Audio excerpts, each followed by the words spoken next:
Thiruvananthapuram പനവൂരിൽ ambulance മോഷ്ടിക്കാനുള്ള ശ്രമം പാളി.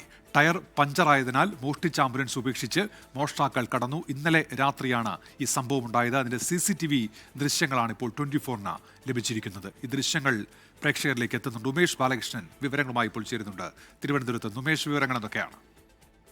ഇന്നലെ രാത്രി 10:30 ഈ സംഭവം നടക്കുന്നത്. സ്വകാര്യ ആശുപത്രിയിൽ സമീപത്ത് പാർക്ക് ചെയ്തിരുന്ന ആംബുലൻസ് ഏകദേശം 10:30 ചെറുപ്പക്കാരെത്തി അതാദ്യം തുറന്നു നോക്കിയ ശേഷം പതിയെ ആ വാഹനം പുറത്തേക്ക്, അതിൽ താക്കോലുണ്ട് എന്ന് മനസ്സിലാക്കുകയും അത് വാഹനം എടുത്തുകൊണ്ട് പോവുകയും ചെയ്തു. അതിനുശേഷം കടക്കിലെത്തിയപ്പോൾ ഈ വാഹനത്തിന് ടയർ പഞ്ചറായി. തുടർന്ന് ഈ ആംബുലൻസ് ഉപേക്ഷിച്ച് പോവുകയാണ് ഉണ്ടായത്.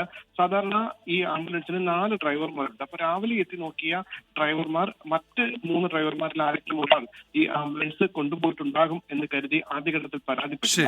തുടർന്ന് CCTV ദൃശ്യങ്ങൾ പരിശോധിച്ചപ്പോഴാണ്. ശരി ഉമേഷ്, ചെറിയൊരു സാങ്കേതിക പ്രശ്നം കൂടി ആ ശബ്ദത്തിൽ വന്നതുകൊണ്ടാണ് ഇടപെടുന്നത്. തിരുവനന്തപുരം പനവൂരിലാണ് ആംബുലൻസ് മോഷണ ശ്രമം പാളിയത്. മോഷ്ടാക്കളെ ആംബുലൻസ് ഉപേക്ഷിച്ച് പിന്നീട് കടന്നു കളയുകയായിരുന്നു.